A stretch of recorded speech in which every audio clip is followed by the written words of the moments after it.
Buongiorno a tutti, sono Rafaela Borsato Belo, architetto e urbanista brasiliana, attualmente dottoranda in restauro presso l'Università di Parma, sotto la guida della professoressa Federico Toni. La mia ricerca si concentra sui progetti di conservazione di linea Bardi e sua influenza in Brasile.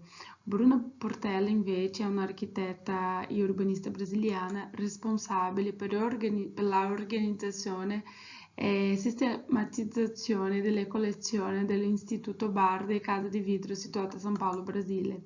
Il nostro contributo per questo convegno verte sull'archivio Bardi e ha come titolo Dal privato al pubblico, l'archivio Bardi tra documentazione e valorizzazione.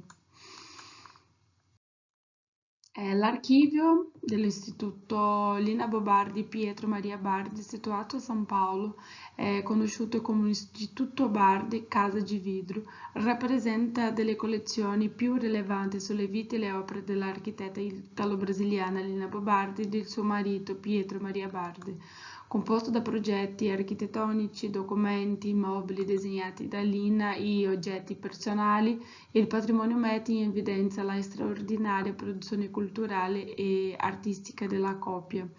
La creazione dell'archivio è stata iniziata dalla coppia stessa e ha avuto inizio nel 1989 sotto la supervisione degli architetti Marcelo Ferraz e Marcelo Suzuki, entrambi brasiliani, con il diretto supporto di Lina Bobardi.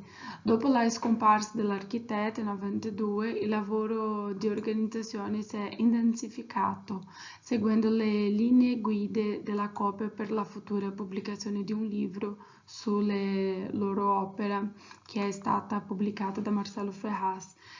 Quindi vi lascio con la mia collega Bruna Portela che vi parlerà in inglese perché lei non parla italiano e è stato un piacere.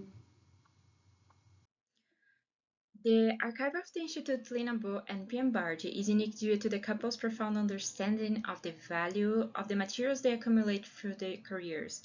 And while they arrived in Brazil with extensive artistic backgrounds, it was their personal creations that ultimately took precedence over their acquisitions and importance.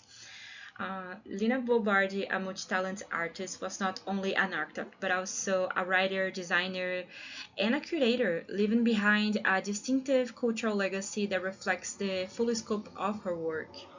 In 2007, under the leadership of Anna Carboncini, who had previously assisted Pietro Maria Bardi in MASP, the archive has undergone systematic museological organization, supported by initiatives such as Cultural Incentive Law in Brazil and FAPESP.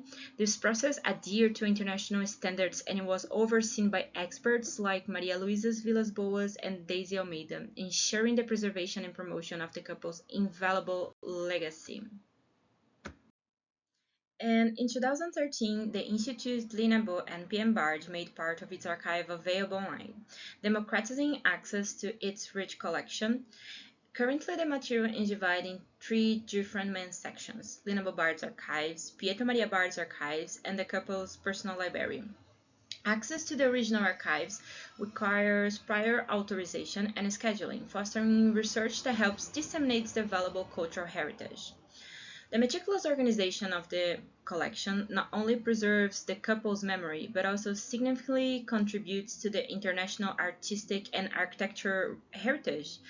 The dedication to the musealization of the archive reflects the Institute's commitment to the cultural legacy left by Lina and Pietro.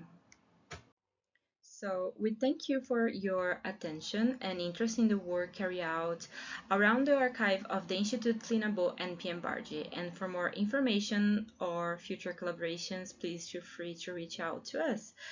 Thank you again and grazie.